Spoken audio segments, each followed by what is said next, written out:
أعوذ بالله من الشيطان الرجيم. بسم الله الرحمن الرحيم. الحمد لله رب العالمين حمدا يوافي نعمه ويكافئ مزيده.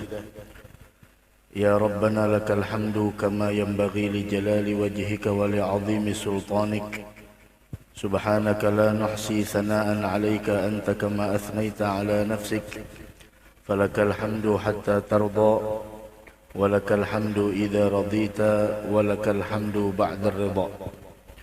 اللهم صل وسلم على سيدنا محمد مفتاح باب الرحمة الله عدد ما في علم الله صلاة وسلاما دائمين بدوام ملك الله وعلى آله وصحبه ومن تبع هداه. أما بعد أمسينا وأمسى الملك لله والحمد لله رب العالمين. اللهم إنا نسألك خير هذه الليلة فتحها ونصرها ونورها وبركتها وهداها، ونسألك اللهم خير هذه الليلة خير ما فيها خير ما قبلها وخير ما بعدها، ونعوذ بك من شر هذه الليلة شر ما فيها شر ما قبلها وشر ما بعدها. اللهم إنا نسألك حسن الخاتمة ونعوذ بك من سوء الخاتمة. آمين آمين آمين ya rabbal alamin. Alhamdulillah, kita bersyukur kepada Allah subhanahu wa ta'ala. Pada malam hari yang mulia ini kita kembali dikumpulkan oleh Allah subhanahu wa ta'ala di dalam tempat yang paling dicintai oleh Allah, sehingga tidaklah seseorang yang masuk di tempat yang dicintai oleh Allah melainkan orang tersebut adalah orang yang istimewa di sisi Allah. Dan tidaklah seseorang masuk ke dalam rumah Allah melainkan dia adalah tamunya Allah. Fahaqqun 'alal mazuri ayyukrima zairahu. Maka sudah menjadi kewajiban bagi yang dikunjungi untuk memuliakan para pengunjungnya. Mudah-mudahan kita dimuliakan oleh Allah dunia wal akhirah. Amin ya rabbal alamin. Allah subhanahu wa ta'ala berfirman di dalam Al-Quran, وَلَا تَقْفُ مَا لَيْسَ لَكَ بِهِ عِلْمٌ. Allah berfirman di dalam Al-Quran, dan janganlah engkau tagfu, mengikuti sesuatu yang tidak kamu ketahui. Wala taqfu ma laysa laka bihi ilmun, dan janganlah engkau mengikuti sesuatu yang tidak kamu ketahui. Apa yang tidak kita ketahui jangan kita ikuti. Innas sam'a wal basara wal fuada kullu ulaika kana anhu mas'ula. Allah subhanahu wa ta'ala berfirman setelah Allah melarang kita untuk mengikuti sesuatu yang tidak kita ketahui. Di antaranya adalah sesuatu yang tidak kita ketahui, urusan al-ghaib. Sesuatu sesuatu yang ghaib yang tidak kita ketahui. Dari karenanya syariat kita melarang kita untuk mempercayai dukun. Sehingga Nabi kita Muhammad sallallahu alaihi wasallam beliau bersabda di dalam sebuah hadis, man ata arrafan fasa'alahu an syai'in lam tuqbal lahu salatu arba'ina lailatan. Siapa orang, kata Nabi Muhammad, yang mendatangi tukang ramal, kemudian dia menanyakan kepadanya tentang sesuatu perkara, maka solatnya tidak diterima oleh Allah subhanahu wa ta'ala selama 40 hari. Bahkan di dalam hadis yang lain, sebagaimana yang diriwayatkan oleh Al-Imam Ahmad, bahwasanya Rasul mengatakan, man ata kahinan, siapa orang yang datang kepada dukun, datangi dukun, Masya Allah, aw arrafan, atau dia mendatangi tukang ramal, fasaddaqahu, kemudian dia membenarkan ucapannya tersebut, fasaddaqahu bima yaqul faqad kafara bima unzila ala Muhammad. Ketika dia membenarkan apa yang dikatakan oleh seorang dukun atau peramal, maka sungguh dia telah kufur pada Al-Quran yang telah diturunkan kepada Nabi kita Muhammad sallallahu alaihi wa ala alihi wasallam. Banyak orang di akhir zaman datang kepada dukun, supaya laris dagangannya, berjual untuk supaya untuknya jadi untuk yang viral. Sebenarnya kalau hendak laris jual untuk, udah untuknya ganali, harganya murahi, selesai. Ada lagi perempuan-perempuan datang ke dukun supaya disayang suami, Masya Allah. Ada lagi supaya awet muda dan lain sebagainya. Kalau ingin awet muda, basahilah wajah kita dengan air wudhu, selesai. Kalau ingin awet muda dan enak dipandang, maka selalulah basahi wajah kita dengan air mata karena menangis kepada Allah. Kalau ingin wajah kita awet muda dan enak dipandang, maka hiasilah wajah kita dengan selalu sujud kepada Allah, wabil khusus di keheningan malam. Kalau ingin kita punya wajah enak dipandang, kemudian awet muda, maka selalulah kita punya wajah bercermin dengan Al-Quran. Baca Al-Quran sehingga cahaya Al-Quran tersebut memancar di wajah kita. Simahum fi wujuhihim min atharis sujud. Wajah mereka para sahabat itu nampak dari bekas sujud.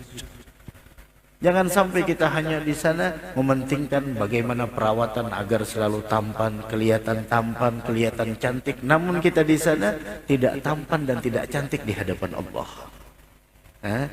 Datang ke dukun, bagaimana agar suami sayang, bagaimana agar disayang sama suami, bagaimana suami tunduk dengan saya. Masya Allah, macam-macam. Ketika kita datang kepada seorang dukun, maka sungguh kita telah membenarkan apa yang disampaikan oleh dukun tersebut. Ketika kita membenarkan apa yang disampaikan oleh dukun itu, maka faqad kafara bima unzila ala Muhammad. Sungguh kita telah kufur terhadap Al-Quran yang diturunkan kepada Nabi besar Muhammad sallallahu alaihi wasallam. Dari karenanya Allah mengatakan, wala tagfu ma laysa laka bihi ilm. Jangan engkau mengikuti perkara yang mana engkau tidak mengetahui asal usulnya. Beda orang yang dibukakan hijab oleh Allah atau kasyaf dengan orang yang berteman dengan jin. Bedanya di mana? Dalam keistigamahan. Bedanya di mana? Di dalam ketaatan. Bedanya di mana? Di dalam ketakwaan kepada Allah Subhanahu wa taala. Bedanya di mana? Di dalam melazimkan terhadap syariat yang dibawa oleh Nabi kita Muhammad sallallahu alaihi wa ala alihi wasallam. Wala tagfu ma laysa laka bihi ilmun. Janganlah engkau mengikuti sesuatu yang tidak kamu ketahui. Wala tagfu ma laysa laka bihi ilmun. Innas sam'a wal basara wal fuada kullu ulaika kana anhu mas'ula. Di dalam tafsir ayat wala tagfu ma laysa laka bihi ilmun, maksudnya adalah di antaranya Al-Imam Qatadah mengatakan la tagul raaitu wa lam tarah. Jangan engkau berani mengucapkan saya melihat sedangkan engkau tidak melihatnya. Jangan berani engkau mengatakan sami'tu wa lam tasma'hu. Jangan engkau mengatakan saya mendengar sedangkan engkau sebenarnya tidak mendengar. Jangan engkau mengatakan bahwasanya saya mengetahui sedangkan engkau tidak mengetahuinya. Ada lagi tafsir yang lain mengatakan, di antaranya Al-Imam Mujahid. Beliau mengatakan yang dimaksud dengan la taqful ma laysa laka bihi ilmun, jangan engkau mengikuti sesuatu yang tidak engkau ketahui. Maksudnya apa? La tarmi ahadan bima laysa laka bihi ilmun. Jangan engkau menuduh seseorang terhadap sesuatu yang tidak engkau ketahui. Ini banyak di akhir zaman. Apalagi nantinya udah mulai sudah mulai nantinya tahun-tahun yang memanas. Ya mungkin pian paham aja apa yang ulun maksud. Kita mudah membenarkan orang yang mendoktrin otak kita yang memang kita tidak mendukungnya. Langsung di sana kita memfitnah seseorang yang sebenarnya kita tidak mengetahui. Wala tarmi ahadan bima laysa laka bihi ilmun. Jangan engkau memfitnah seseorang, jangan engkau menjas seseorang yang sebenarnya engkau tidak tahu permasalahannya. Maka dari karenanya yang lebih selamat diam. Ketika Rasul ditanya oleh Sayyidina Uqbah bin Amir, ketika beliau ditanya oleh salah satu sahabat, kalau tidak salah Uqbah bin Amir, bagaimana di sana ketika ditanya, "Man najah ya Rasulullah?" Bagaimana agar saya mendapatkan keselamatan wahai Rasulullah? Kemudian Rasul mengatakan cara agar engkau selamat yang pertama adalah yaitu bahwasanya Rasul mengatakan amsik alaika lisanak. Yang pertama, tahan setiap ucapan yang ingin engkau katakan. Sebelum engkau berucap, sebelum engkau mengatakan suatu perkataan, saring dulu. Jangan langsung diucapkan. Perkataanmu jaga. Maka dari karenanya dalam hadis Rasul mengatakan man kana yu'minu billahi wal yaumil akhir falyaqul khairan aw liyasmut. Kalau kita memang benar-benar beriman kepada Allah dan beriman kepada hari akhir, maka hendaklah kita mengatakan perkataan yang baik, atau kalau tidak bisa kita diam. Khalas. Amsik alaika lisanak. Begitu juga postingan. Jangan dikira ucapan tersebut hanyalah sesuatu kata-kata yang keluar dari mulut kita. Bahkan apa yang kita tulis, apa yang kita jadikan status, apa yang kita update, apa yang kita jadikan postingan, itu adalah merupakan bentuk dari kata-kata kita. Hati-hati. Amsik alaika lisanak. Orang yang beriman akan selalu mengontrol setiap perkataan yang keluar dari lisannya. Amsik alaika lisanak. Yang kedua kata Nabi Muhammad agar engkau selamat, wabki ala khati'atik. Yang kedua, amsik alaika lisanak walzam baitak. Afwan. Yang kedua, setelah engkau tahan lidahmu, maksud tahan lidahmu apa? Yaitu engkau perhatikan dan engkau kontrol setiap kata-kata yang keluar dari lisanmu. Dan yang kedua adalah ilzam baitak, yaitu hendaklah engkau merasa nyaman tinggal di rumah. Jangan terlalu berbaur dengan orang. Apalagi kalau kita berbaur, berteman dengan orang yang kita dengar adalah berita yang mana berita tersebut yahtamilus sidqa wal kadzib, yang kadang berita tersebut bisa benar bisa salah. Yang itu mengotori otak kita, mengotori daripada batin kita. Lebih baik kita tinggal di rumah, Masya Allah, baca Al-Quran, kemudian baca dalail, salawat, istighfar, mendengarkan ceramah, mendengarkan ceramah-ceramah yang pernah kita dengarkan, kita ulang kembali ceramah guru si fulan, ceramah ulama si fulan, ceramah Habib si fulan, yang mendatangkan daripada semangat kita untuk melakukan ketaatan dan menambah keimanan kita. Daripada kita mendengarkan sebuah berita yang pada akhirnya membuat hati kita kotor, membuat pikiran kita menjadi kacau, yang membuat batin kita menjadi rusak, yang membuat semangat kita beribadah semakin kendor, yang menjadikan kita terlalu cinta terhadap dunia, yang menjadikan kita membenci seseorang. Untuk apa? Aya'jaz ahadukum ka Abi Damdam, kata Nabi Muhammad, apakah kalian tidak bisa seperti salah seorang sahabat yang bernama Abi Damdam? Siapa dia Abi Damdam? Abi Damdam adalah orang yang membersihkan hatinya tiap malam sebelum tidur.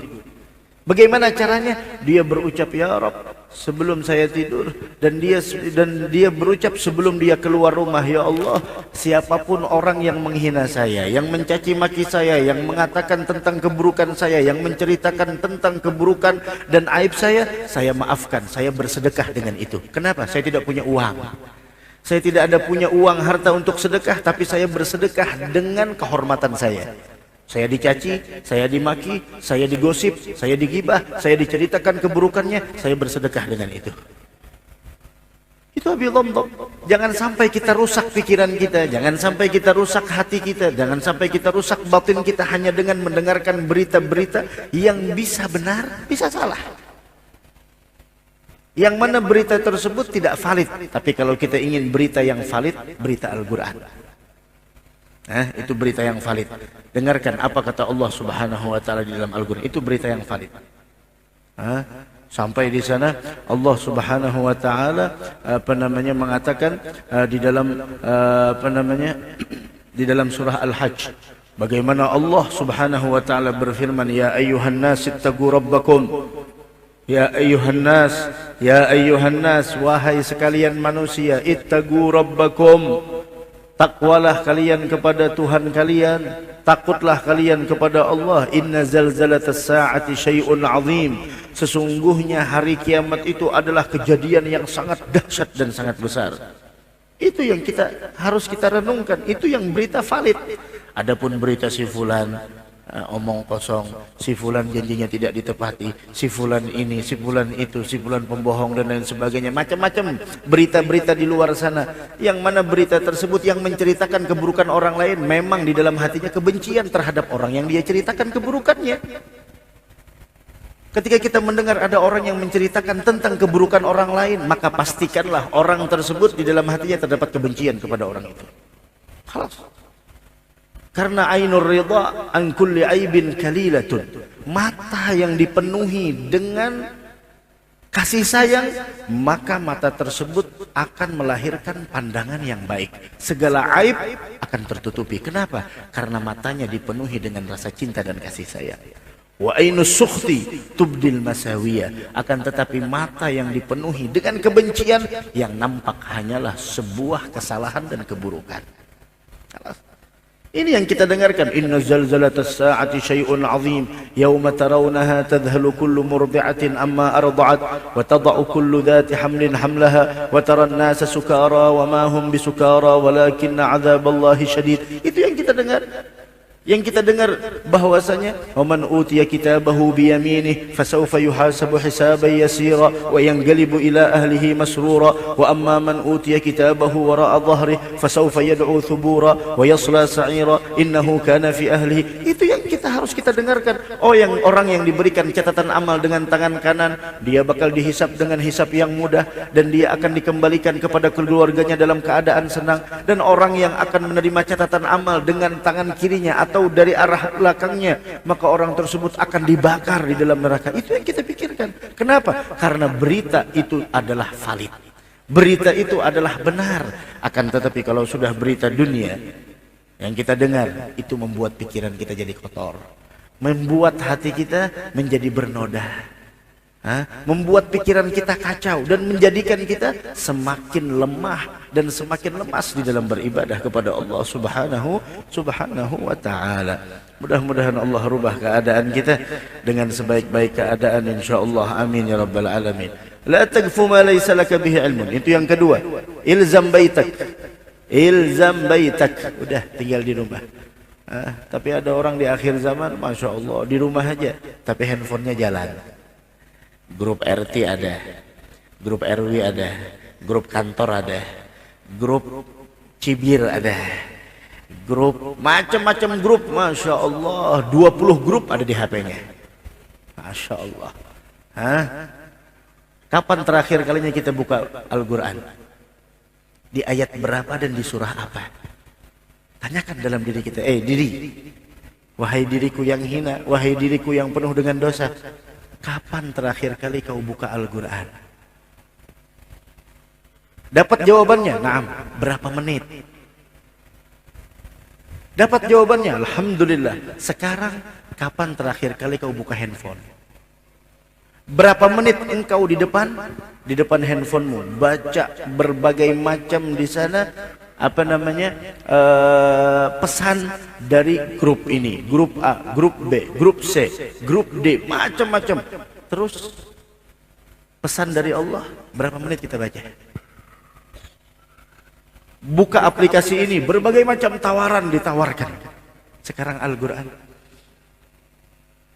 kapan kita baca? Berapa menit?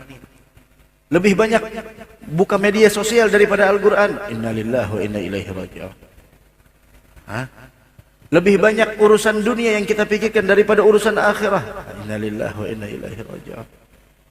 Ini perlu kita perbaiki. Ini hijrah yang sebenarnya, hijrah kita. Al-muhajir man hajara ma nahallahu anhu. Orang-orang yang hijrah sebenarnya adalah meninggalkan perkara yang dilarang oleh Allah, meninggalkan perkara yang tidak diridhai oleh Allah, meninggalkan perkara yang dibenci oleh Allah kepada perkara yang disukai oleh Allah. Mudah-mudahan keadaan kita dirubah oleh Allah dengan sebaik-baik keadaan. Innas sam'a wal basar. Sesungguhnya as-sam'. Ada tadi yang kedua, maaf. Uqbah bin Amir mengatakan bahwasanya Rasul menjawab yang pertama adalah amsik alaika lisanak walzam baitak. Hendaklah engkau melazimi untuk tinggal di rumah. Udah. Maksud tinggal di rumah apa? Khalas. Jangan terlalu kepo dengan urusan orang lain. Si fulan cerai, si fulan selingkuh, si fulan rumahnya ditarik sama bank. Udah. Jangan kepo. Si fulan mencuri, si fulan si fulan. Udah. Jangan sibuk. Ada orang datang dari melaksanakan ibadah haji. Dia ngambil ibadah hajinya yang plus cuma 30 hari. Sebelum dia berangkat, dia ganti nomor handphonenya. Datang, kemudian menemui ulun di rumah, cerita, ya Allah, guru ulun selama di sana, masya Allah, murtah, tenang, damai, ibadah lancar. Kenapa? Tidak ada lagi kabar dunia. Nomor yang baru itu cuma ada pian, cuma ada beberapa anggota keluarga, selesai. Selebihnya tidak ada. Wala status yang ulun lihat, status tidak ulun lihat, kemudian kabar-kabar dunia tidak ulun lihat. Murtah, tenang, damai, tumakninah, tentram. Seandainya kita bisa semacam itu, ya tentram hidup. Tapi apa yang membuat kita sibuk? Yang membuat kita berat untuk melakukan ketaatan itu terlalu sibuk. Oh, si bulan majang status. Oh, ini statusnya pasti menyinggung aku. Masya Allah. Sangka jahat. Wala tarmi ahadan mimma laisa laka bihi ilm. Jangan nuduh orang kalau masih belum pasti. Kita kadang-kadang menyiksa diri dengan prasangka kita sendiri. Orang nulis status bukan tujuannya kepada kita, tapi kenapa kita yang tersinggung? Dengar ceramah, oh pasti guru ini menyinggung aku. Oh, kita ceramah umum. Tidak ada tujuan fulan lah. Kalau kita merasa tersindir, berarti ada penyakit di dalam diri kita. Lihat status ini, waduh, tulak pulang nih. Masya Allah, nukar mobil pulang lah. Ini duit napa nih, pasti bisa tuyul di rumah saya. Bininya memasjang nukar emas di toko emas pulang ini. Oh, ini nukar emas pulang. So, ada apa kita? Ada apa? Coba bismillah, tutup, selesai. Oke, kita punya media sosial hanya untuk posting ceramah, posting yang manfaat, tebarkan manfaat buat orang lain. Posting yang baik-baik, posting yang ada faedahnya. Selebihnya udah selesai, tutup. Bismillah. Ini Masya Allah. Instagram ini dinyalakan notifikasinya. Ketika posting, oh Masya Allah ini, oh Masya Allah. Ada berita apa? Oh Masya Allah. Nggak ada hasilnya.